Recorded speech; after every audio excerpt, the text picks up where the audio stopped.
بسم الله الرحمن الرحيم والصلاة والسلام على رسول النبي الكريم. آپ صلی اللہ علیہ وآلہ وسلم نے فرمایا ان فی الجنت بابا یقال له الریان، جنت میں ایک دروازہ ہے جس کا نام ریان ہے. قیامت والے دن اعلان ہوگا این الصائمون، روزہ رکھنے والے کہاں ہیں؟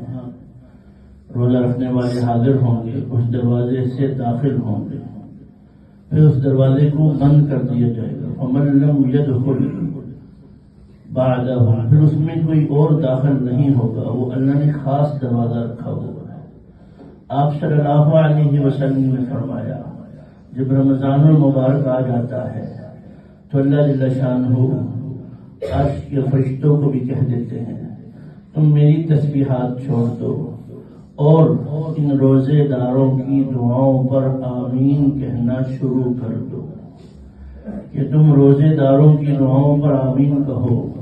اور پھر آپ صلی اللہ علیہ وسلم نے فرمایا من قام لیلۃ رمضان ایمانا واحتسابا غفر له ما تقدم من ذنبه، جس نے رمضان المبارک کی راتوں میں کھڑے ہو کر اللہ کے سامنے عبادت کی، اللہ اس کے گناہوں کو معاف فرما دیتے ہیں.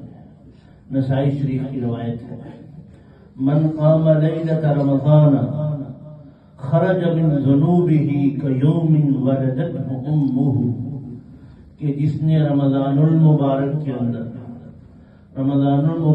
اندر قیام اللیل کیا، کھڑا ہو کر تراویح پڑھی، تہجد پڑھی، وہ اپنے گناہوں سے ایسے باہر آ جاتا ہے جیسے اس کی ماں نے اس کو آج ہی جنا ہو.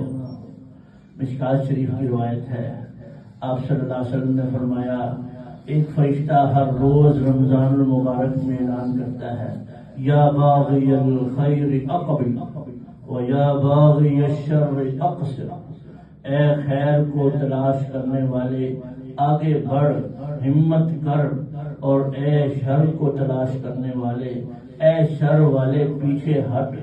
تو یہ فرشتہ روزانہ اعلان کرتا ہے. یہ سارے فضائل روزے داروں کے لیے ہیں. اس لیے اس رمضان المبارک کے مہینے میں سب سے بڑی عبادت روزہ ہے.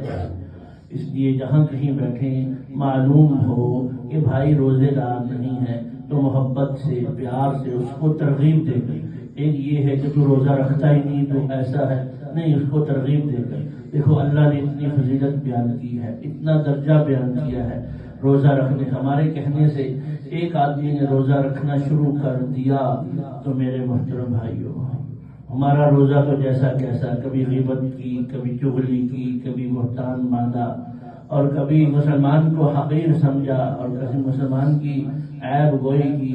لیکن جو ہمارے کہنے سے روزہ رکھے گا اس کے روزہ رکھنے کا ہمیں پورا اجر ملے گا. کریں گے انشاءاللہ. وما علینا الا البلاغ.